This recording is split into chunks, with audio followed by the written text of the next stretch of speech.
Donc, nous allons évoquer les problématiques d'eau dans cette table ronde. Pour commencer, je voulais vous présenter donc les différents intervenants ce soir. Donc, Julien Maldelpech, qui travaille à Réseau 31, Corentin Olive, qui est à la REMIP, une association, on verra de quoi il s'agit tout à l'heure. Vincent Cadoré, chef de service SAGE pour la vallée de la Garonne. Pierre Mazega, qui est chercheur CNRS, et Thierry Casadebat, donc, qui est géographe, agronome, paysan, indépendant. C'est comme ça qu'on l'a présenté dans la brochure, et il nous fera part de son expérience tout à l'heure. Je proposais de commencer par Julien Maldelpech, donc pour Réseau 31, puisque tout un chacun utilise l'eau du robinet et l'eau de boisson. Donc, Julien, est-ce que vous pouvez nous présenter un petit peu le rôle de Réseau 31? Quelle est cette structure et qu'est-ce que vous faites dans le cadre de l'eau? Alors bonjour à tous, donc Julien Maldelpech, je suis directeur territorial de Réseau 31. Donc Réseau 31, c'est une collectivité territoriale, un syndicat mixte, un regroupement de communes qui a pour compétence les compétences sur le petit et le grand cycle de l'eau. Le petit cycle de l'eau, c'est la production, le traitement et la distribution d'eau potable, l'assainissement collectif et l'assainissement individuel.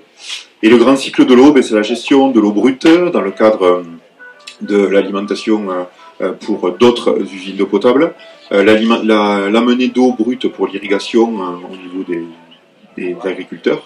Et puis on est aussi organisme unique, donc gestionnaire de la ressource en eau, pour une meilleure répartition des volumes qui sont pris sur la Garonne au niveau du canal de Saint-Martory, puisque nous avons la chance d'avoir le canal de Saint-Martory en gestion. Donc c'est un ouvrage qui appartient au département, mais qui nous est mis à disposition et pour lequel nous gérons les volumes prélevés pour pouvoir gérer donc l'agriculture, mais aussi plein d'autres usages qui sont donc l'eau potable pour les grandes usines des Coteaux du Touche et de Toulouse Métropole, parce que Toulouse Métropole est alimentée en partie par le canal de Saint-Martory, et également d'autres usages industriels, la SETMI pour le refroidissement de l'incinérateur de Toulouse, Antargaz pour la protection incendie, mais aussi voilà.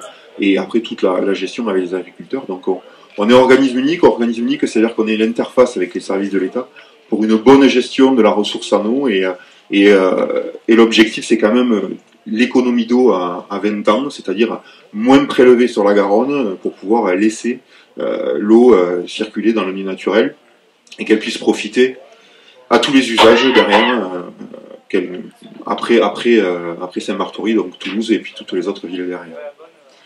Réseau 31, donc c'est une collectivité territoriale, donc service public de l'eau. Nous gérons sur le département 250 communes en eau potable, donc tout ce qui est prise d'eau, traitement de l'eau pour la rendre potable, parce que la plupart du temps, l'eau, quand elle est prélevée dans le milieu naturel, même si sa qualité est extrêmement bonne, elle nécessite quand même une sécurité sanitaire avec un traitement, même s'il est extrêmement léger. La distribution, c'est ce qui coûte le plus cher, puisque l'eau est gratuite, mais sa distribution, c'est ça qui coûte. Et après, l'assainissement collectif derrière pour traiter ces eaux qui sont consommées par l'usager.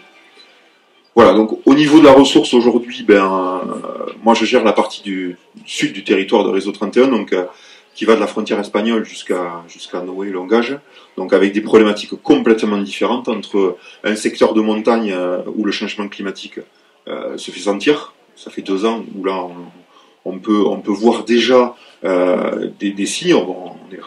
On est conscient de tout ça, mais quand on le voit clairement dans nos métiers quotidiens, c'est encore plus flagrant.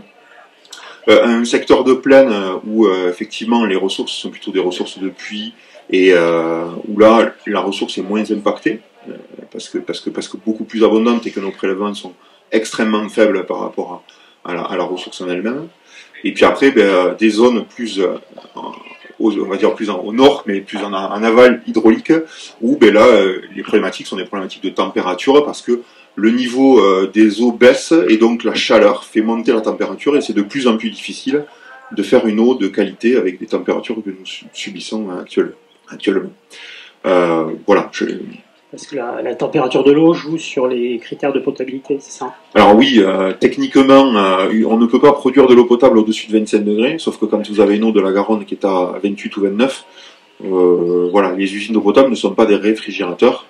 Ce sont des usines pour traiter, voilà, enlever les matières en suspension dans l'eau, enlever la bactériologie, mais on ne refroidit pas l'eau. Donc ça veut dire que il y a encore cet été, il y a eu des dérogations avec de l'eau dans certaines communes qui étaient entre 26 et 27 degrés au robinet. Donc voilà. Donc il faut surchlorer pour pouvoir assurer la qualité organoleptique et donc faire en sorte qu'il n'y ait pas de bactéries qui puissent créer de la maladie chez les gens qui boivent l'eau. Et est-ce que Réseau 31 a déjà été confronté à des problèmes de pénurie d'eau pour l'eau potable? Oui, oui, cet été. Enfin, cet été, oui et non. C'était pas cet été exactement. Quand je parle de l'été 2023, ça a été entre janvier et février 2023 où on a eu les pénuries, ce qui peut paraître un peu paradoxal, mais nos ressources en laitière en début d'hiver, fin d'automne, début d'hiver, et ce sont des ressources de montagne qui n'avaient pas été rechargées par la neige, qui ont subi des, voilà, je peux citer 2 communes qui sont à Mel, où on est obligé d'amener avec des camions citernes de l'eau pour remplir une source. Alors c'est pas sur la commune même du village, mais c'est sur des hameaux délocalisés. Et puis on a eu des soucis aussi de rupture d'eau sur Casary-Laspen, où on a eu des baisses qui ont fait que la source s'est arrêtée de couler. Heureusement on avait du stockage, donc les usagers n'ont pas souffert de ça, mais parce qu'on a mis les moyens et que la mutualisation aussi à l'échelle départementale elle sert à ça. Mais oui, on a eu des manques d'eau. Ouais. Alors, est-ce qu'il y a des plans justement pour essayer de pallier ces pénuries? Est-ce qu'il y a des projets, notamment sur les communes que vous avez citées, pour faire autre chose que porter de l'eau lorsqu'il y a pénurie? Tout à fait. Donc nous, on avait déjà identifié ces communes comme étant problématiques. On a mis en œuvre un plan d'investissement sur 6 ans. Et sur ces communes-là, les interconnexions sont à l'étude pour pouvoir faire en sorte de ne plus avoir de pénurie. Sur la commune de Mel, on a mis en œuvre en régie par nos équipes d'interconnexion avec la ressource juste à côté. Sur la commune de Casary, c'est un peu plus compliqué. Il faut tirer 1,5 km de canalisation, et ça se fait pas comme ça, c'est un coût, et on est en train de l'étudier actuellement. Bon, on voit tout à fait qu'il y a des problématiques donc effectivement d'alimentation en eau, tout simplement, hein, pour l'eau potable. Je vais me tourner maintenant vers Vincent Cadoré, donc quelqu'un de très très raisonnable, puisque c'est le chef de service SAGE. Est-ce que vous pouvez expliquer un petit peu ce qu'est le SAGE et voilà, quel est votre rôle au sein de ce service? Oui, bonjour à tous. Donc, peut-être pour démarrer, donc, je suis effectivement chef de service. Donc, le SAGE, ça veut dire schéma d'aménagement et de gestion des eaux. Donc, chef de service au SMEAC, qui est le syndicat mixte d'études et d'aménagement de la Garonne, qui est en fait une collectivité territoriale qui ressemble à Réseau 31 sur le mode administratif. Et en fait, nous, on travaille de la frontière espagnole jusqu'à Bordeaux, sur l'ensemble de la vallée de la Garonne.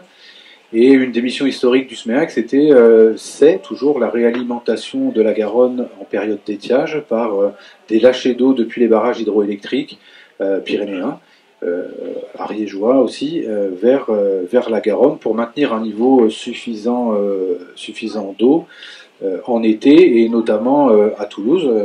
Julien en a parlé aussi, l'agglomération toulousaine a été cet été confrontée aussi à ces problèmes de température, et voilà, sur un bassin de vie d'un million d'habitants. Donc ces problématiques aujourd'hui qu'on voit de manière très concrète, elles ont été identifiées il y a maintenant quelques années dans le schéma d'aménagement et de gestion des eaux. Et aujourd'hui, il y a une communauté d'acteurs qui travaillent sur la vallée de la Garonne, sur les grands équilibres de disponibilité de la ressource, de sa qualité face aux différents usages.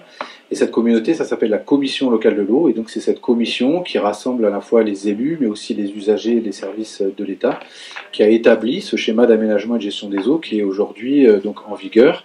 Et donc c'est un outil, en fait, c'est un outil institutionnel, mais qui a des conséquences directes jusqu'au niveau des particuliers, puisque dans ce SAGE, on a 2 règles qui s'opposent à tout projet d'aménagement, qui sont d'une part l'interdiction de la destruction des zones humides, et d'autre part qui demande en fait la neutralité de tout projet vis-à-vis du ruissellement, donc notamment pour que l'eau puisse se réinfiltrer directement sur place, puisqu'on s'aperçoit que le ruissellement en fait des eaux et l'imperméabilisation des sols pose un problème, pose un problème structurel dans le cycle de l'eau, puisqu'en fait on s'aperçoit que l'eau s'en va plus en aval. Et donc c'est un peu à l'inverse des politiques d'aménagement qu'on a connues, notamment après la guerre sur les années 60, de canaliser les cours d'eau, de vouloir que l'eau s'en aille de manière très rapide vers l'aval, et notamment pour des problèmes de salubrité et liés aux inondations. On s'aperçoit aujourd'hui que finalement ça contribue à l'assèchement du territoire et que ça empêche ça empêche le bassin versant de s'autoréguler, d'absorber l'eau pendant les périodes où il y a beaucoup de précipitations, beaucoup de pluie, y compris les orages, et du coup il n'y a pas de capacité de réservoir naturel, capacité tampon, qui permet en fait de maintenir les débits dans les cours d'eau pendant les périodes plus sèches. Ce qui peut poser des problèmes, Julien l'a dit de manière paradoxale, en fait, sur les mois de janvier, février, puisque on s'aperçoit qu'en fait les pluies qui arrivent, notamment, enfin avant à l'automne, on était quitte quoi. Sur août, septembre, on commençait à avoir de la pluie, et aujourd'hui on s'aperçoit que voilà, cette année les pluies finalement sont arrivées au mois de juin. Et donc voilà, avec une modification très importante du cycle de l'eau à l'échelle annuelle et même à l'échelle interannuelle.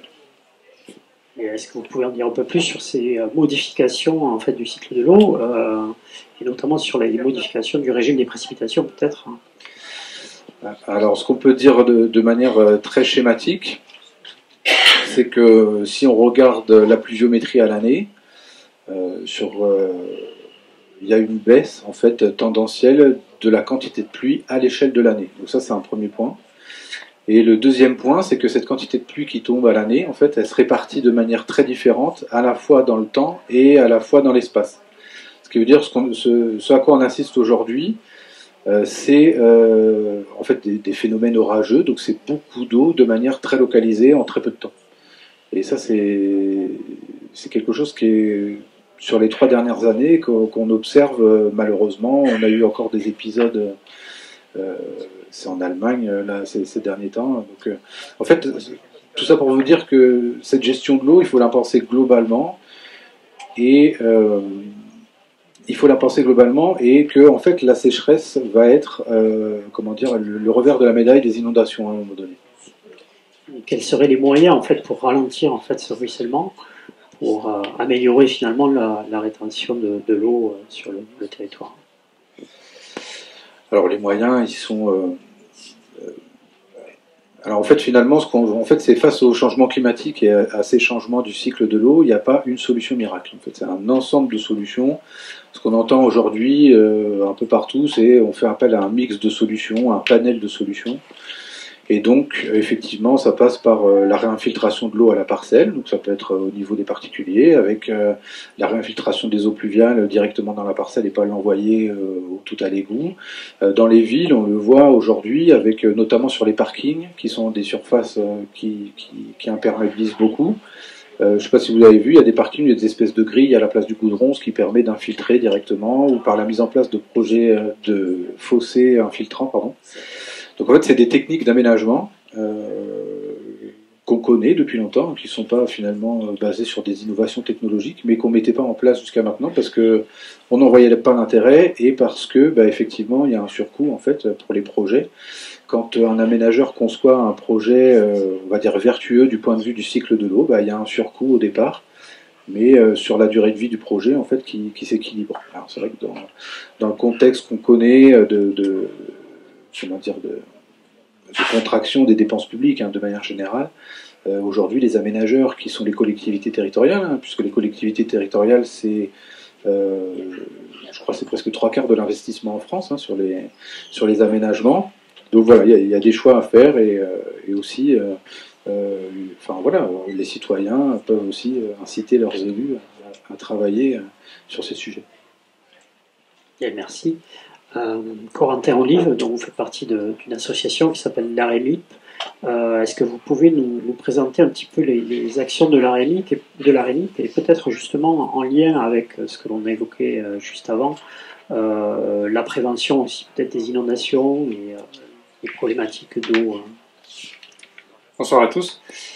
Donc c'est vrai que ça peut paraître un petit peu en décalage par rapport au thème de cette table ronde. Donc, moi, je vais vous parler plus de zones humides, mais au final, on va se rendre compte que c'est une thématique qui a son rôle à jouer en fait dans les politiques de gestion de l'eau, et on en parle de plus en plus. Donc voilà, je travaille dans une association qui s'appelle la REMIP, qui est basée à Montrégeau, juste à côté d'ici.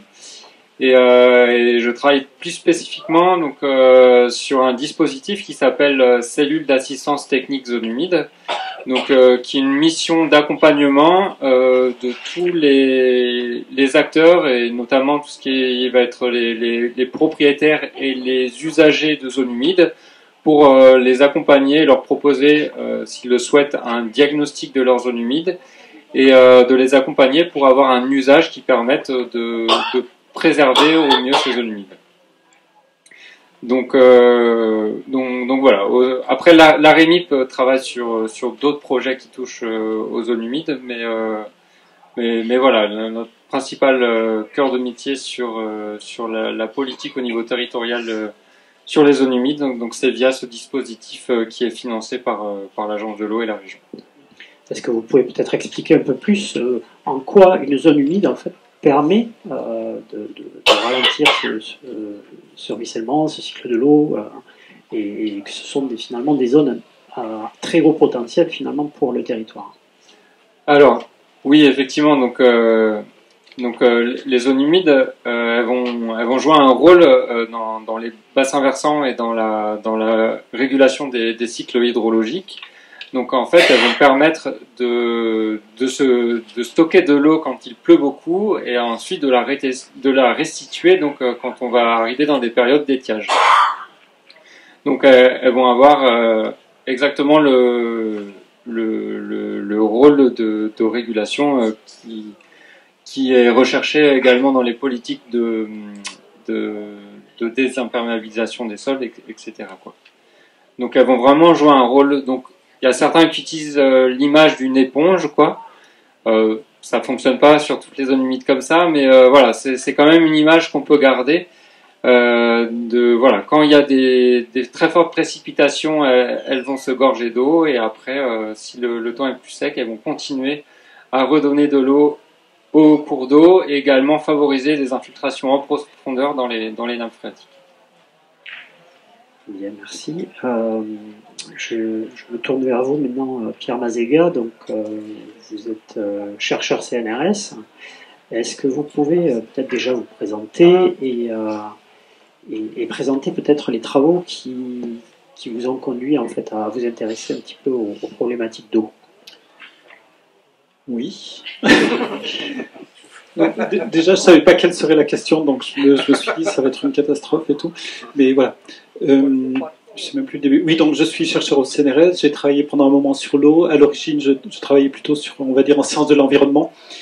Et au sens large, je m'intéresse au changement climatique, à la biodiversité, à la santé aussi, qui est liée à la santé humaine, santé animale et santé santé ou qualité des environnements. Et ça, je vais parler plutôt du côté recherche, en tout cas ce que j'en vois. Hein, je pense que c'est un petit peu ce que je peux apporter. Et au bout d'un moment, notamment sur les questions de l'eau, ce dont je me suis aperçu, c'est qu'il y avait quand même il manquait des passages entre les chercheurs les hydrologues, les climatologues, les écologues, etc., et la partie, on va dire, sciences sociales, c'est-à-dire usager de l'eau, gestion de l'eau, gouvernance de l'eau, c'est-à-dire tous les organismes qui travaillent sur l'eau. On a une structure vraiment très, très riche en France, ce qu'on pourrait appeler la gouvernance de l'eau, et donc d'aller aussi essayer de créer ce pont entre les sciences sociales, qui sont un domaine extrêmement vaste, et les sciences de l'environnement. Et la question qui se pose après, c'est qu'est-ce qu'un chercheur peut faire, c'est à sa petite échelle, etc. Donc, mis à part ça, j'ai cherché, etc. Et alors, toujours il y a la blague, non, mais il faut y aller, carrément, il faut se faire plaisir. Donc, vous cherchez, vous trouvez rien. Non, c'est pas ça. Enfin, oui, c'est un peu ça. Mais, non, mais c'est vrai. Non, mais ça me gêne pas du tout. Je suis parfaitement conscient de ça. Non, moi, il faut pas être désolé. Ce que je veux dire, c'est qu'en fait, quand on creuse une question, en fait, on tombe sur d'autres questions qui viennent derrière. C'est au sens où c'est jamais terminé. Et j'aime pas trop ce terme que j'entends souvent, mais c'est personnellement de solution. On n'apporte pas des solutions. on va essayer de faire quelque chose, on va mettre en place quelque chose sur un certain territoire, ça marche ou ça marche pas. Et les raisons pour lesquelles ça marche ou ça marche pas peut être d'une énorme diversité. Ça peut être par rapport à la discussion maintenant. Par exemple, on met en place, on a des structures, notamment donc juridiques, des lois, des règlements, etc., des règles qui sont appliquées ou qui ne sont pas appliquées, même par certains services de l'État. Hein. C'est-à-dire, des fois, pour protéger la ressource, on devrait l'appliquer, mais c'est ce que je disais, je ne sais plus avec qui. Pour des questions de... On veut préserver la paix sociale, donc la priorité, c'est de surtout pas énerver tel et tel groupe d'acteurs. Je ne vous fais pas un dessin, je pense que c'est pas la peine. Voilà. Donc il y a ce genre de choses. Il y a aussi qu'on met en place des systèmes qui essayent de répondre, enfin je ne sais pas si vous serez d'accord, et j'espère que non, ça serait pas mal aussi. Donc on met en place des systèmes qui essayent de répondre à une espèce d'urgence immédiate. Mais le changement climatique, il est en train de se mettre en place. Et il faudrait déjà penser au système qu'il faudrait mettre en place pour 2050, en fait. Pratiquement. Parce que là, l'impact va être plus fort. Avec ce que... Bon, je vais te tutoyer, hein. Oui. On ne se connaît pas. D'accord, super. Donc, donc, ce que je veux dire, c'est que par exemple, le changement de répartition de l'eau, en gros, si on avait le même volume mais qui ne tombe pas au même endroit et pas aux mêmes périodes, avec des sécheresses plus importantes, des inondations, il faut aussi pouvoir essayer de regarder à partir de scénarios qui ne sont que des scénarios, c'est-à-dire c'est pas la vérité. On dit, voilà, on pense qu'il va se passer ça, et c'est par rapport à ce qui va se passer dans le lointain qu'il faut mettre en place les choses aujourd'hui. De la même façon, je pense pour tout ce qui est circuit d'adduction d'eau, amener l'eau à disposition. Il faut penser à la démographie telle qu'elle sera, et où est-ce qu'elle sera distribuée sur un territoire, pas uniquement maintenant, ce qui est déjà quelque chose d'extrêmement compliqué, mais il faut essayer de réfléchir un petit peu à ce qui va se passer dans l'avenir. Donc c'est ce qu'essayent de faire les chercheurs. Je pense qu'ils ne sont pas toujours écoutés. Je ne suis pas sûr que ça soit bien, qu'ils ne soient pas écoutés, mais, ni que ça soit mal. Mais je veux dire, ce que je veux dire, c'est qu'au niveau des politiques aussi, on va dire la sphère politique ou la couche politique n'a pas forcément trop envie que les chercheurs viennent mettre leur nez dans quelque chose qui est déjà compliqué, sachant aussi qu'ils ont des échéances qui sont les échéances électorales, et donc ça peut être une priorité par rapport à la prise de décision qui demanderait... L'environnement, ça demande des prises de décision sur le long terme. Si on change de personnes, enfin d'élus, etc., et que sans arrêt on ne met pas une continuité dans les décisions politiques qui sont prises, on va pas y arriver. Enfin, je suis pas hyper optimiste. Et justement, ton expérience en sciences sociales, est-ce qu'elle t'a amené à voir en fait des points d'écueil ou des résistances aussi par rapport justement à l'évolution des pratiques, à l'évolution nécessaires en fait pour répondre aux enjeux climatiques et aux enjeux de problématiques d'eau? En fait, ça me confirme qu'on aurait dû se mettre d'accord sur les questions au départ, parce que c'est vraiment... oui, il y a, enfin, comment dire, on voit des tas de problèmes. Quand je dis que, par exemple, il y a des réglementations qui ne sont pas appliquées pour d'autres raisons, ça, c'est des réalités qu'on a pu observer, on peut le montrer objectivement. Je ne vais pas citer de nom, et c'est dommage. Enfin, ceux qui veulent des noms, venez me voir. Mais on va dire que pendant une campagne présidentielle, il y a un certain candidat qui arrivait dans certains départements, tels que le Gers ou le Tarn, et qui, pour répondre à la demande de certaines personnes, disait « Mais de toute façon, vous inquiétez pas pour les nouvelles réglementations sur l'eau. Il s'agissait de réguler les volumes prélevables, notamment pour l'agriculture. » Il a dit, de toute façon, ne vous inquiétez pas, ça ne sera pas appliqué. Donc en fait, on applique des textes réglementaires là où il n'y en a pas besoin, c'est-à-dire où il y a assez d'eau, et on a tendance à ne pas appliquer là où il y en aura besoin. Donc c'est ce genre de choses qu'on peut observer. Ça n'a rien de transcendant au niveau recherche, hein, ça je suis d'accord. Simplement, on peut le dire, on peut le montrer, le publier, et après comparer avec ce qui se passe dans d'autres pays aussi, parce qu'il y a qui ne sont pas forcément mieux lotis que nous du tout. Hein. Voilà. Je pense que c'est pas une réponse, mais c'est celle que je fais. Il y a quand même des éléments de réponse. Merci. D'ailleurs, il ne vous aura pas échappé que j'ai glissé vite vers le tutoiement, puisque on s'est croisés tout à l'heure. En fait, on ne se connaît pas non plus, mais en fait, on a discuté un peu et on avait convenu qu'on se tutoierait. Et j'ai voulu faire style journaliste un peu. Et je ne sais pas si on vous voit, mais bon, on est revenu au tutoiement. Donc, peut-être, oui, Thierry Cazé-Debat, donc, qui n'a pas encore parlé jusqu'à présent. Peut-être pourriez-vous vous présenter vous-même, hein, et voir en fait, et peut-être même élargir le débat, parce que je crois que vous avez des choses à nous apprendre par rapport aux problématiques de partage d'eau. Et vous êtes aussi paysan ou agriculteur, on pourra peut-être discuter du terme au cours du débat. On a évoqué le prélèvement en fait pour l'agriculture. Peut-être pouvez-vous nous parler de votre position? Oui, donc moi, Thierry Casse-de-Batte, j'habite à Razecueillet, donc je suis natif, enfin, j'appartiens à une maison paysanne qui est à Razecueillet, la maison de ma grand-mère. Voilà, j'ai un parcours qui a été déterminé par la nécessité d'être paysan à Razecueillet. Voilà. Donc j'arrive à 59 ans et je me suis installé, voilà, je me suis matriculé aujourd'hui avec un projet de ferme paysanne sur 12 à 15 hectares en polyculture, polyélevage, bon, sur un modèle paysan, voilà, que j'ai connu, hein, de mes grands-parents. Et voilà, autrement, bon, j'ai un parcours qui a été guidé par ça. J'ai une maîtrise de géographie physique sur l'évolution des versants, une mémoire sur l'évolution des versants avec les Douai et du Largouste de 1875 à 1985. Donc 1975 date des fameux événements qui ont fait dire à McMahon que d'eau sur le pont à Toulouse.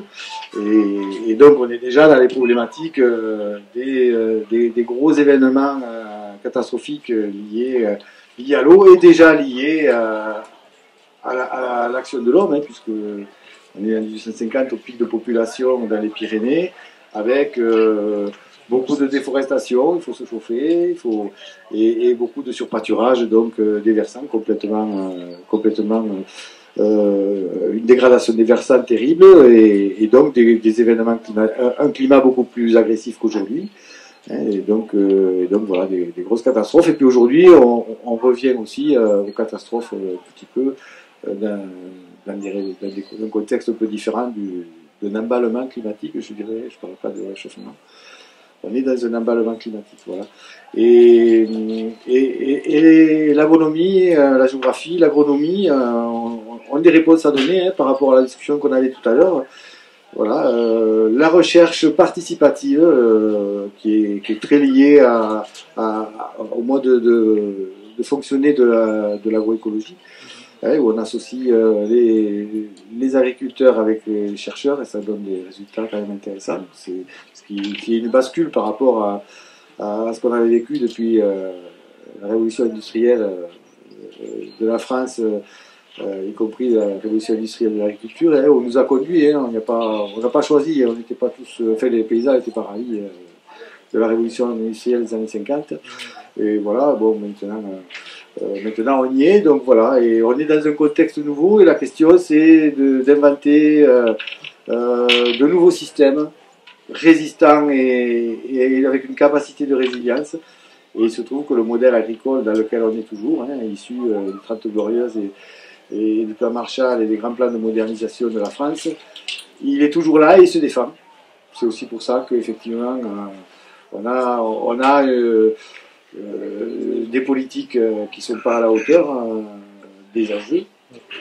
Et voilà, donc il se défend. Alors moi, je suis parti sur un projet qui vise à montrer la viabilité d'un modèle différent, qui s'inspire, qui part sur les bases des modes de production, des processus de production de nos arrière-grands-parents, amélioré bien sûr, hein, puisque l'histoire ne s'arrête pas, l'histoire elle n'est pas linéaire, elle est spiralaire, et donc quand on reprend un peu au passage les savoirs des anciens, qu'on a moqué, hein, qu'on a méprisé jusqu'à nous faire nous-mêmes incorporer cette haine de nous-mêmes et de notre pays et de nos anciens.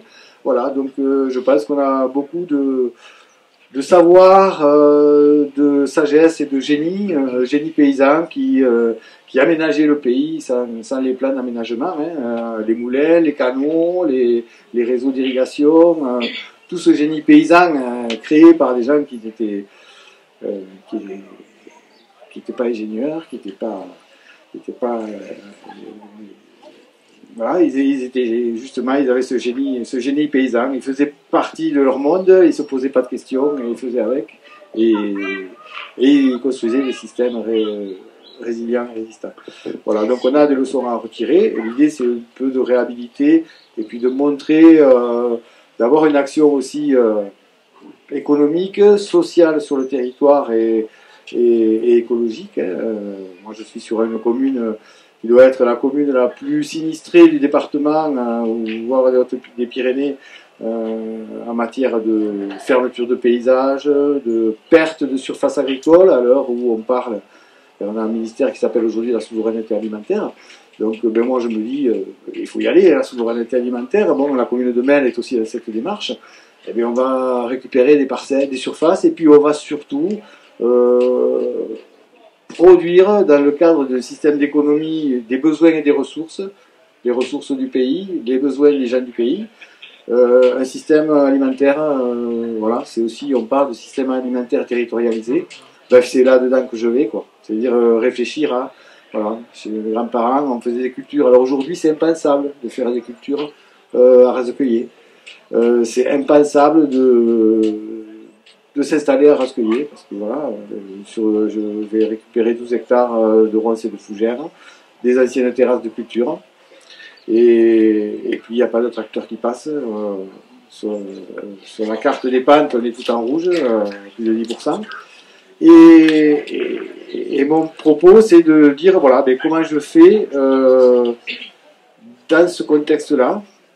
Ben, je pense qu'il y a des terrasses de culture. Et en sachant que j'ai de l'eau. Justement, voilà. C'était la question. J'ai de l'eau à Rascueillir, voilà, sur le versant, il n'y en a pas partout, il y a une partie calcaire du massif du Palomère où c'est sec. Ouais. Et puis, donc, quelle gestion de l'eau, en fait, sera envisagée justement dans le cadre de cette production de polyculture élevage? Comment envisagez-vous le rapport à l'eau, parce que c'est une nécessité pour une activité agricole? Absolument. Ben, disons que l'idée, c'est de restaurer des parcelles qui sont en accru forestier ou en ronces et fougères. Hein. Donc là, bon, c'est un travail mécanique plus un chargement animal important au bon moment.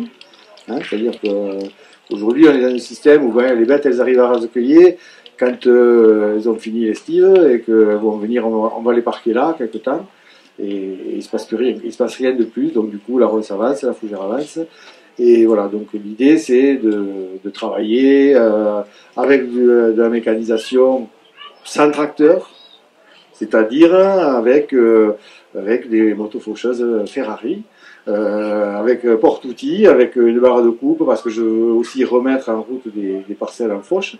Ce qui veut dire qu'il faut ramener la matière organique, il faut restaurer des parcelles, ramener au niveau botanique des qualités de plantes fourragères, et puis après gérer l'eau. Voilà, donc j'ai la chance, alors je vais voir des parcelles où j'ai des ruisseaux, donc je vais pouvoir mettre en place des abreuvrements de chevaux, voilà. Je vais faire du pâturage tournant dynamique pour fertiliser sur des parcelles où on ne va pas pouvoir emmener du fumier, surtout que je ne fais pas beaucoup de bêtes, donc je ne vais pas produire beaucoup de fumier. Et puis c'est un challenge, et l'idée, c'est de voir, voilà, pas d'expérimenter, parce que les anciens le faisaient, on ne va pas réinventer la chose. Mais montrer qu'il y a finalement une possibilité. Montrer, et surtout, voilà, montrer suffisance dans une certaine forme d'économie, voilà, et en polyculture élevage. Voilà, et montrer que techniquement et économiquement, c'est un système viable et vivable. Voilà. C'est un peu l'objectif. Voilà. Et la question de l'eau, elle est centrale sur mon choix d'installation, hein, au-delà de mon attachement au village. C'est aussi mon regard de géographe et d'agronome qui fait que pour moi, l'eau, c'est la vie, donc voilà, on m'aurait proposé de m'installer ailleurs, je m'installe où il y a de l'eau. Où il y a de l'eau, je m'installe aussi là où j'ai pas de concurrence, hein, sur d'agriculteurs qui vont récupérer des parcelles, parce que le village est protégé par 2 passages, à Mias et à Ras-de-Cueillier, où aucun engin aux normes actuelles ne passe. Et du coup, voilà, c'est le pays de l'attraction animale et du motoculteur Ferrari. Voilà, et donc je recrée un système qui est adapté au territoire et non pas un système disqualifié par un territoire disqualifié par le système dominant qui n'est pas fait pour ce territoire. Alors, donc, dans les années 50, la France paysanne, sans les tracteurs du plan Marshall, sans le pétrole, avait rétabli l'équilibre alimentaire de la France. Et aujourd'hui, on est à 90% de dépendance aux importations, si on prend en compte tout ce qu'on importe, à commencer par le pétrole et la ferraille, et la génétique aujourd'hui de tout, qu'on est obligé d'importer. Donc on est un pays sous-développé, quand l'idée c'est de redevenir. Et l'idée c'est aussi que l'agir par rapport à toutes nos problématiques, l'idée c'est de dire que ça nous appartient, quoi. Ça nous appartient à nous, gens du pays, quels que soient les horizons, parce qu'autrefois on était dans des systèmes communautaires, tout le monde pensait pareil. Aujourd'hui, on est dans des systèmes sociaux constitués d'individus d'horizons très différents, aux rationalités complètement différentes. Et voilà, et donc l'enjeu aussi, c'est de recréer du commun dans l'appréhension de la situation, dans la compréhension de la situation et les connaissances.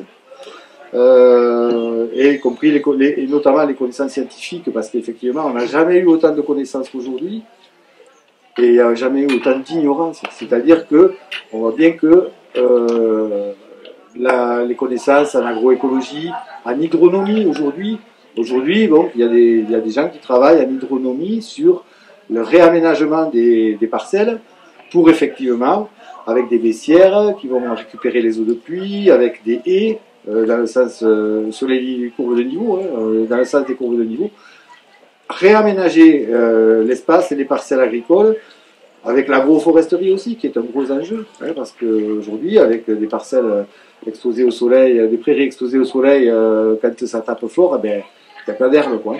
Et quand vous avez des prébois, des pré-vergers, vous avez un microclimat, parce que c'est l'arbre qui est un climatiseur qui assure un microclimat qui va permettre une meilleure productivité fourragère de la parcelle. Voilà. Aujourd'hui, moi, bon, je suis très soucieux des critères de performance économique, c'est des tonnes de matière sèche à l'hectare, et économique, c'est la valeur ajoutée du système de production, c'est les marges nettes, et aujourd'hui tout ça, dans le modèle dominant et particulièrement chez nous, sur des systèmes qui sont majoritairement, on va quand même avoir 90% de la sol du Comminges qui est dédié à des cultures, à des productions d'exportation. Toutes les surfaces sont dédiées à la production de broutards pour l'Italie ou d'agneaux. C'est pas ça qui nourrit le territoire.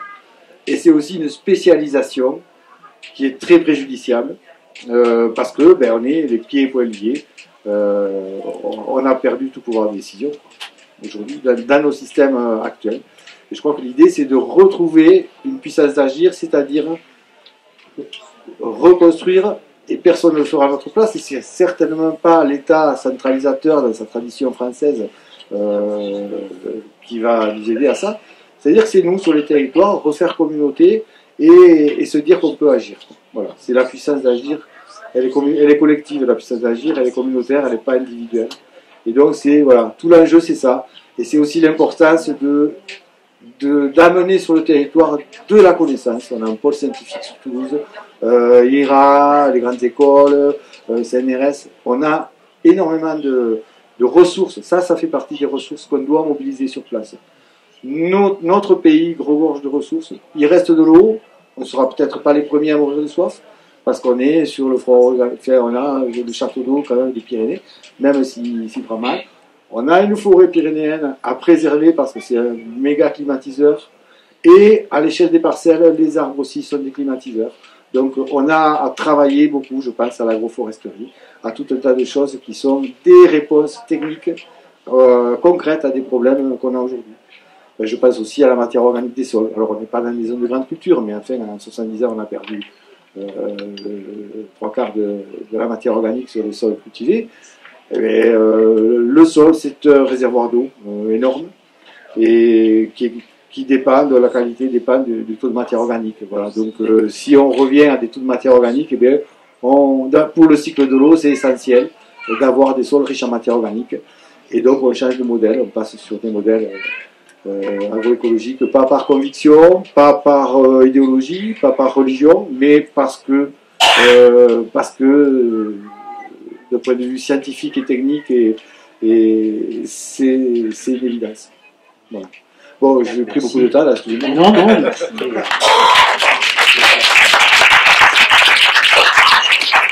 Peut-être de faire un petit lien entre les zones humides et le monde agricole. Donc voilà, les zones humides, on a parlé un peu de leur intérêt tout à l'heure. Il faut savoir qu'il y a une bonne partie des zones humides qui dans le temps ont été détruites par les activités humaines, donc principalement via du drainage et de l'assèchement. Donc le drainage, ça a été souvent utilisé pour mettre en culture des zones qui autrefois étaient marécageuses. Et donc dans ces cas-là, on installe des fossés, on installe des drains et on rend ces zones, elles perdent leur fonctionnalité de zone humide et elles évacuent très rapidement l'eau quand il pleut et quand il y a de l'eau qui arrive à leur niveau.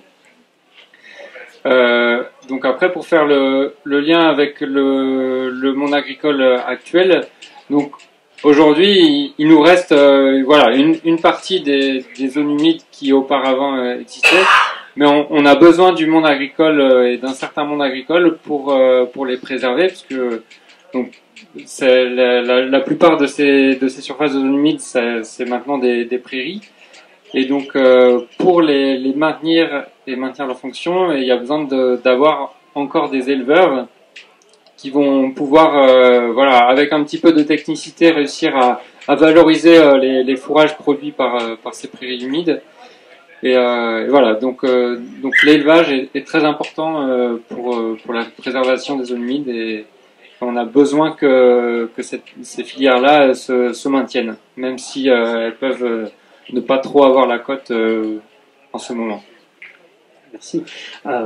Vincent Cadoré, justement, est-ce que vous prenez en compte dans le SMEAD ou dans le SAGE, plus exactement, parce que c'est le schéma, est-ce que vous prenez en compte ces problématiques d'agriculture et de production, de type de production, et sans doute aussi de besoins agricoles en eau? Oui, c'est effectivement des sujets qui ont été abordés, et notamment pour la gestion de l'eau sur la question de l'agriculture qui irrigue, donc les grandes cultures. Sur la vallée de la Garonne, voilà, on a des grandes cultures irriguées. Il faut savoir que si le chiffre que j'ai en tête est le bon, c'est 7% de la surface agricole utile, l'agriculture irriguée.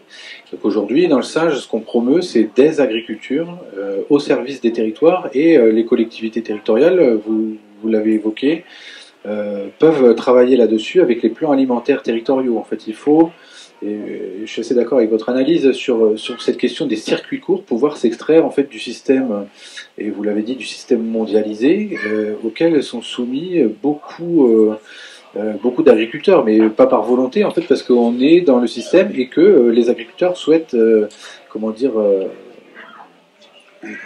vivre de leur activité, en fait, vivre décemment de leur activité. C'est pas l'agriculture contre le reste du monde en matière de gestion d'eau, c'est en fait un changement de système qu'il faut réussir à amorcer. Et vous le disiez, aujourd'hui les décisions sont prises au ministère de l'Agriculture, le cours des céréales c'est à la bourse de Chicago, si ma mémoire est bonne.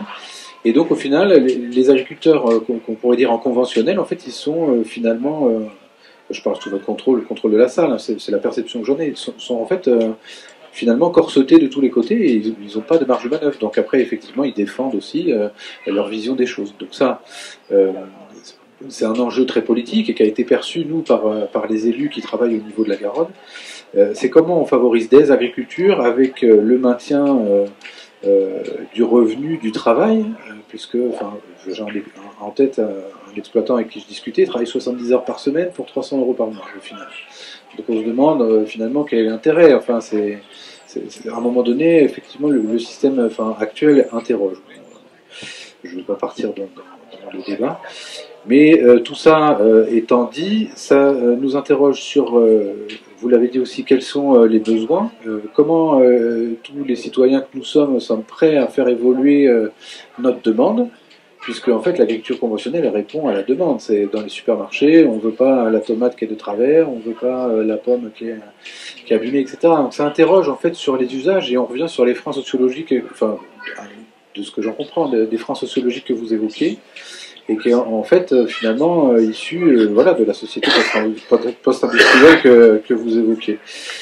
Et par-dessus tout ça, voilà, on a une ressource qui change, l'eau n'est pas une ressource illimitée, et il faut se mettre dans la tête que de toute façon, au final, c'est la nature qui va gagner, d'une manière ou d'une autre. Ou alors on va basculer sur des systèmes anthropisés à outrance, enfin je ne sais pas si le modèle de Dubaï est viable dans le long terme, mais bon voilà, c'est des questions. Donc voilà, cette question de l'eau, c'est un bien commun. Et pour illustrer finalement, c'est parce que j'ai l'exemple de Toulouse en tête, hein, pardonnez-moi, mais peut-être qu'on ferait le sondage à Saint-Gaudens, la réponse serait la même. Mais à Toulouse, on interroge les Toulousains, il n'y en a pas 1 sur 10 qui sait qui boit l'eau de la Garonne à son robinet. Aujourd'hui, l'eau en France, c'est 3 € la tonne livrée en continu à domicile sur un bien de consommation extrêmement contrôlé. Et donc ça, aujourd'hui, moi, c'est ma conviction hein, de ce que j'en entends, et même en France, le prix de l'eau, enfin Julien pourra le dire mieux que moi peut-être, le prix de l'eau est en illimité, je ne suis pas sûr que ça pourra perdurer au-delà d'une dizaine d'années. Ça n'engage que moi ce que je vous dis.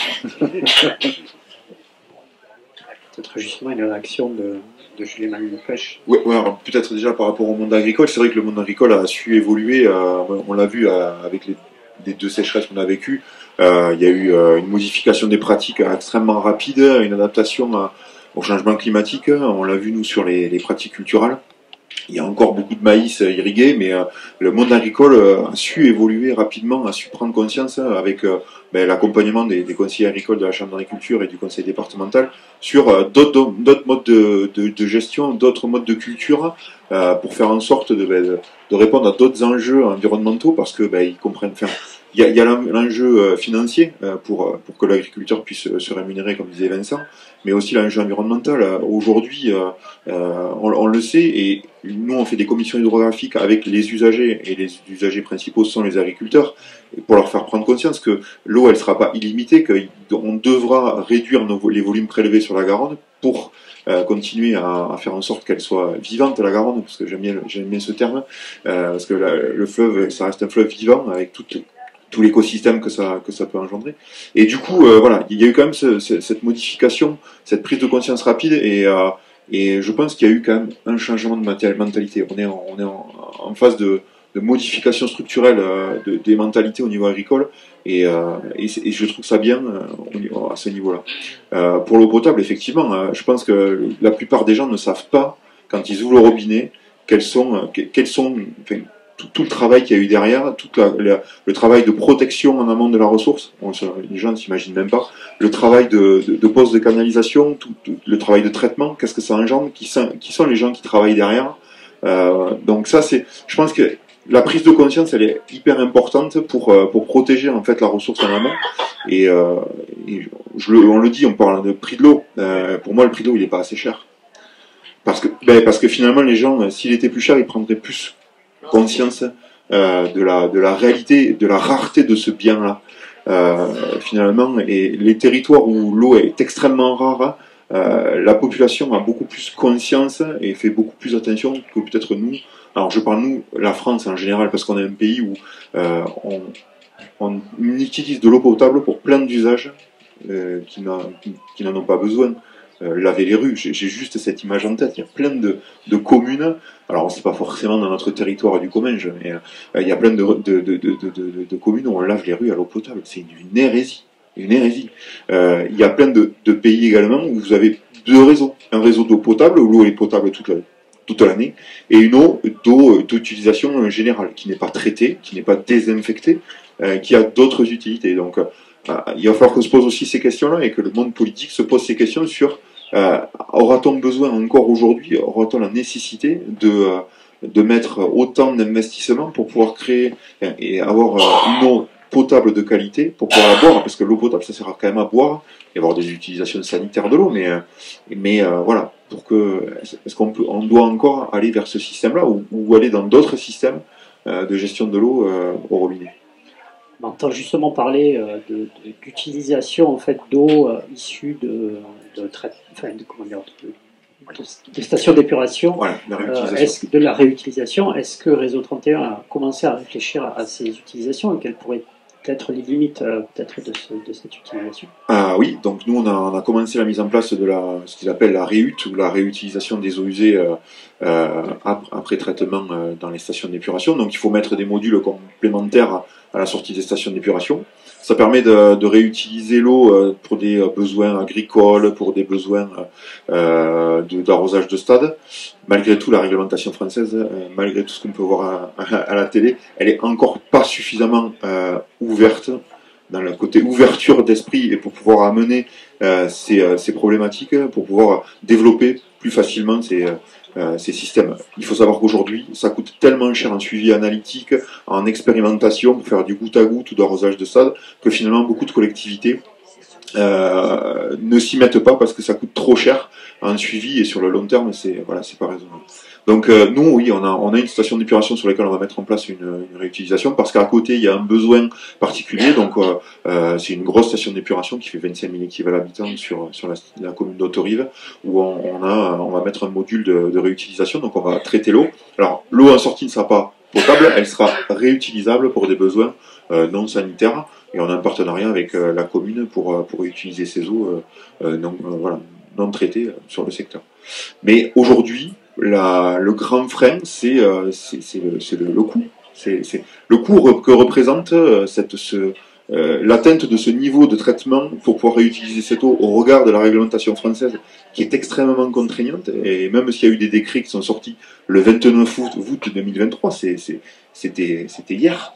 Et il est quand même encore extrêmement contraignant pour les collectivités. Moi, je me rappelle, il y a 10 ans, j'avais fait une expérimentation avec des agriculteurs. On n'avait pas réussi à aller jusqu'au bout du sujet. Et c'était du goutte à goutte au pied des pruniers en Lot-et-Garonne. Pour vous dire, l'impact sanitaire, il était nul. Mais on n'avait pas réussi. On n'avait pas réussi à aller jusque-là, jusqu'à aboutir à un projet d'expérimentation, de réutilisation de cette eau pour arroser des arbres, qui était de la culture de pruniers pour faire des prunes pour les pruneaux. Les pruneaux d'âge.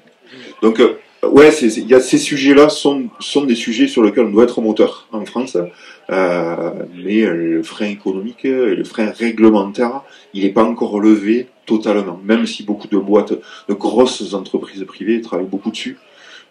Les collectivités, comme disait Vincent à juste titre, sont dans des carcans où on n'a plus beaucoup d'argent et qu'il faut faire attention à tout. Notre leitmotiv, c'est les économies à la source pour pouvoir derrière maintenir un service de qualité à l'usager. Et je suis bien passé pour vous en parler parce que c'est tous les jours notre leitmotiv et je vois le président de la petite commune et il est dans ce même schéma-là. Et donc aujourd'hui, voilà, on est sur un volant qui est un volant surtout économique. Et dans le Comminges où on a beaucoup d'eau, c'est clair, on est dans un pays où on a énormément de chance, on a beaucoup d'eau. Jusqu'à quand, je sais pas, voilà. Mais c'est toujours une relation entre le portefeuille de l'usager, parce qu'on est aussi conscient que socialement, ça ne doit pas avoir un impact trop important sur le portefeuille de l'usager, et un service qui est un service vital d'eau potable. Il y a peut-être une dernière question. Réseau 31 est un service public de l'eau. Il existe d'autres modèles de distribution d'eau. Quels seraient les avantages des uns et des autres selon vous?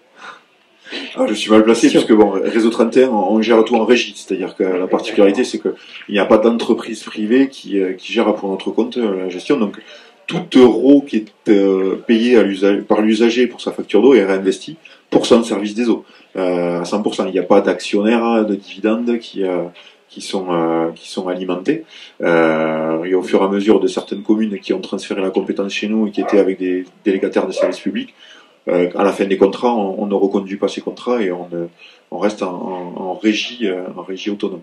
Donc voilà. Et la politique de la structure, c'est de rester en régie et de gérer de A à Z toute la régie que ce soit en eau comme en assainissement. Donc c'est une volonté politique. Après, il y a d'autres modes de gestion. Ça peut être la délégation de services publics, donc vous lancez un contrat auprès d'opérateurs privés qui répondent à ce contrat-là et qui exploitent pour le compte de la collectivité les services d'eau et d'assainissement. Mais voilà, c'est un choix politique. L'élu, il est beaucoup plus protégé quand il est en délégation de services publics que nos élus de Réseau 31, puisqu'ils sont en direct. Ils doivent assumer toute action ou inaction de leur part et les conséquences que peuvent avoir cette inaction sur la qualité de l'eau, sur les investissements pour anticiper demain sur le changement climatique et le manque de ressources. Voilà. Donc toutes ces questions-là sont des questions politiques et le choix du mode de gestion est un choix purement politique pour le coup et mais qui par contre a une conséquence financière sur le prix de l'eau, puisque quand vous avez des délégataires, le prix de l'eau est plus cher de la marge que prend l'exploitant privé. S'il vous plaît, est-ce que la salle va pouvoir poser des questions? Oui, donc voilà.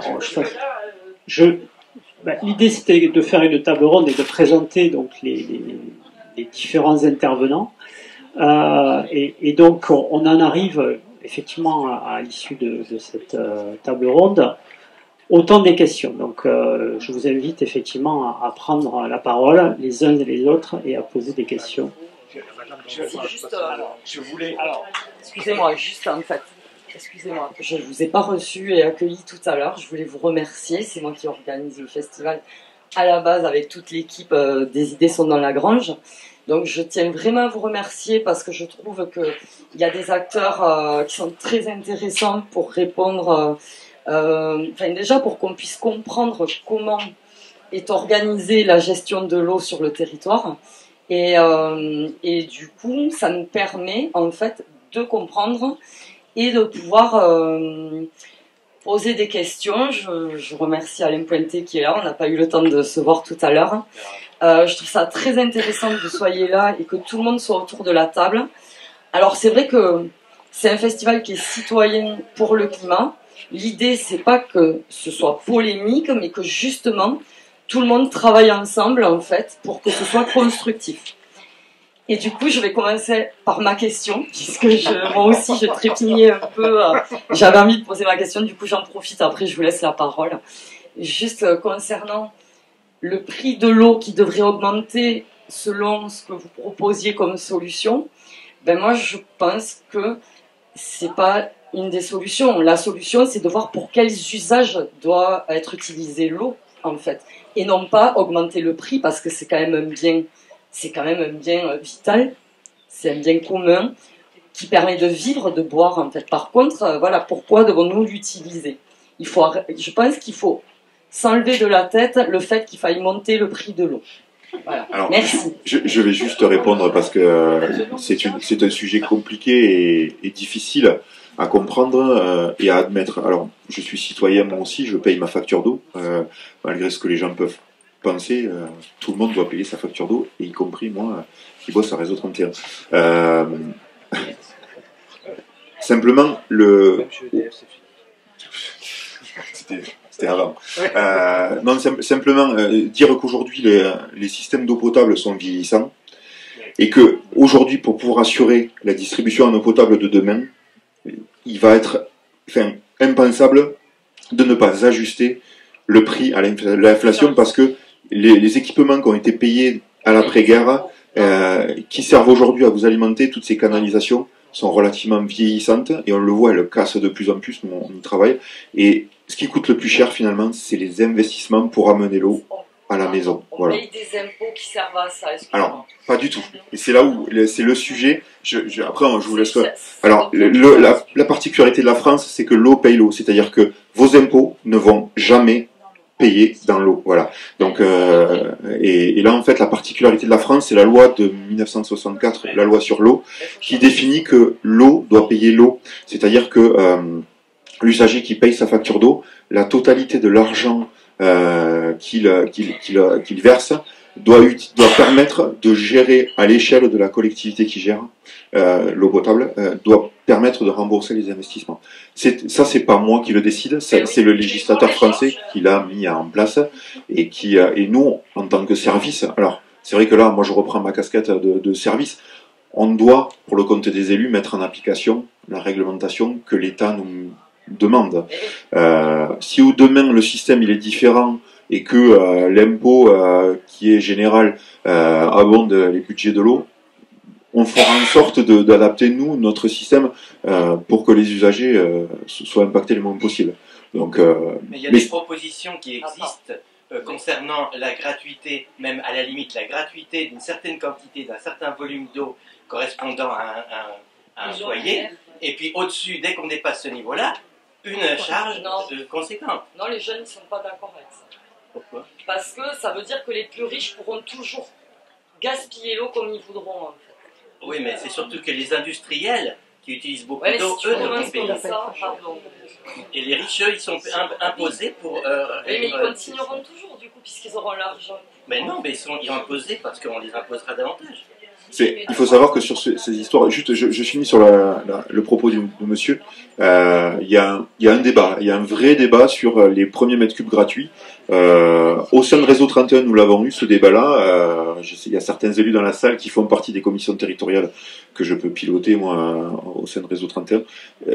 Je vais être relativement flou, mais il n'y a pas de vérité. Vous dites vrai, tout le monde dit vrai, ça dépend de notre point de vue, ça dépend de notre vision. C'est extrêmement politique et c'est vrai que là moi je vais me retrancher devant notre devoir de réserve que l'on a nous en tant que fonctionnaire entre guillemets des services d'eau, mais là c'est purement politique, c'est du décisionnel des élus dans des réflexions avec la prise en compte de chacun de vos problématiques, le niveau social, l'utilisation de l'eau, il faut agglomérer toutes ces problématiques, faire tourner la moulinette et trouver la solution la moins mauvaise. Et c'est hyper compliqué. On a eu un gros débat. Monsieur Pointé faisait partie de l'Assemblée quand on a débattu, nous, sur la progression tarifaire sur les premiers mètres cubes, sur au-delà de 120 mètres cubes. Il y a 68 millions de citoyens, il y a 68 millions d'avis sur ce problème-là. Clairement. J'exagère. Alors, il y avait une question, monsieur, et puis après la dame en rouge. Moi, je voulais juste intervenir sur la dernière question que vous avez posée, concernant l'intérêt du service collectif et prenez public. le micro, parce que je crois que... Allez-y, parce que... En fait, il faut que vous vous approchiez, parce qu'en fait, les fils sont très courts. Aller plus loin. André Filastre, adjoint à la mairie de Sauveterre et vice-président de la communauté de communes. Je voulais répondre à la dernière question qui a été posée sur l'intérêt qu'il y avait ou la différence qu'il pouvait y avoir entre un service collectif public, un syndicat territorial et des services privés.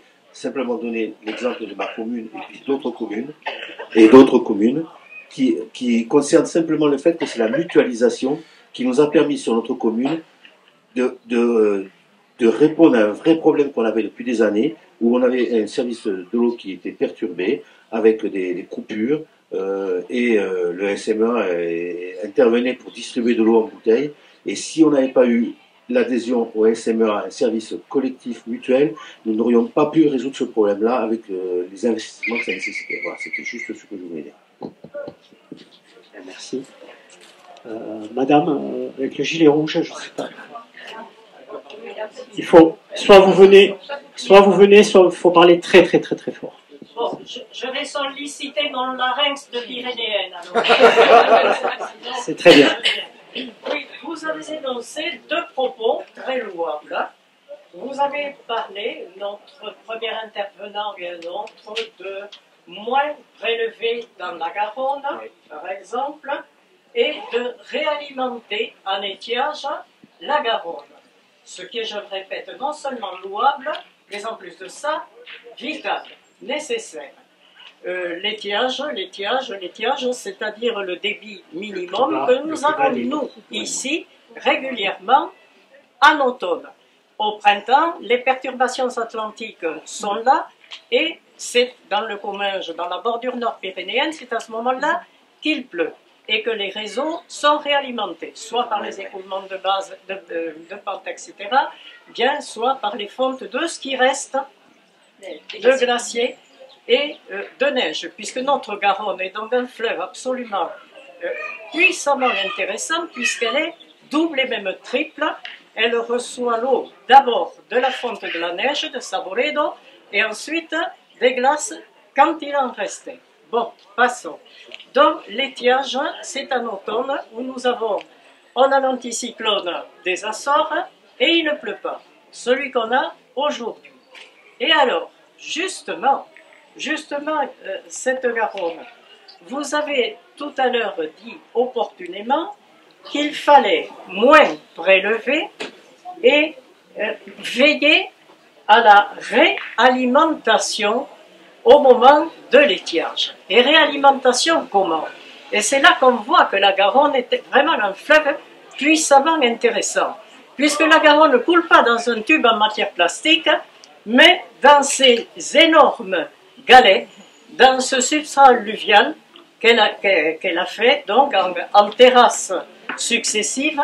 Et merveille des merveilles, quand l'eau coule dans la Garonne, quand il y en a, au moment donc du printemps, car c'est au printemps que les eaux sont hautes dans la Garonne, elle rentre dans les galets, rive droite et rive gauche, et elle va y constituer ce qu'on appelle la bien nommée nappe d'accompagnement. Or, c'est ça, voilà, la nappe d'accompagnement. Et seulement, donc, il y a une contradiction qui apparaît entre votre propos, pourtant, je le répète, louable, et hélas, une réalité peut-être fort inquiétante actuellement pour la Garonne. Pour cette réalimentation en étiage, vous avez parlé aussi donc des zones humides que nous avons. Nous les avons, les zones humides, c'est-à-dire la partie basse du cours, des terrasses, c'est-à-dire ce qu'on appelle le lit majeur. Bien. Nous avons par exemple, à bord de rivière et dans la partie, tout le long de la plaine de rivière, ce qu'on appelle les yerles, yerlos.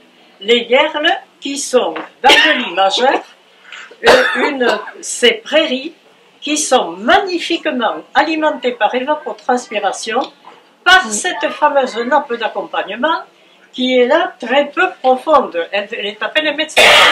Ça fait des prairies magnifiques. Or, en ce moment, dans la plaine de rivière et dans les yerles de bord de rivière, ont été faits des puits de forage, dont 4 d'entre eux sont déjà bétonnés, puits de forage pour des pompages de cette nappe d'accompagnement, donc, qui est cependant vitale pour la Garonne, car si, à l'automne, l'eau ne redescend pas depuis la nappe d'accompagnement dans la Garonne serait à sec, les centrales électriques, c'est pas la peine qu'elles essaient de fonctionner, les eaux dans nos robinets, il n'y en aurait plus, bien, ou presque plus, et ainsi de suite, et ainsi de suite. Et donc, il y a des pompages prévus, ils ne sont pas en fonction encore, mais il y a 4 puits bétonnés déjà, et un 5e, qui ne l'est pas, qui le sera peut-être, c'est fait par les eaux de la Barousse et du Comminges. Je vais peut-être amener quelques éléments de réponse. Je ne suis pas... ce serait excellent. Pardon, elle n'a pas fini de formuler sa question. Alors, formulez votre question. Bon, justement, je te remercie. Là, ce n'était pas terminé, il fallait bien énoncer la situation pour poser la question. Hein, soyons réalistes et logiques. Donc, cette eau que l'on va pomper en quantité apparemment importante, c'est pas pour les petits oiseaux du Square Wilson à Toulouse, hein, les quantités qu'on va en sortir. À qui serait-elle destinée? À qui serait-elle destinée? Ce que je crois savoir, parce que donc, je suis élu de Barousse et donc je crois savoir que ce sont les eaux de la Barousse qui ont prévu de faire ces pompages. Mais en fait, c'est des pompages pour l'eau potable. Donc je crois que savoir que c'est pour maintenir en fait l'alimentation en eau de l'eau du robinet, c'est-à-dire nos usages.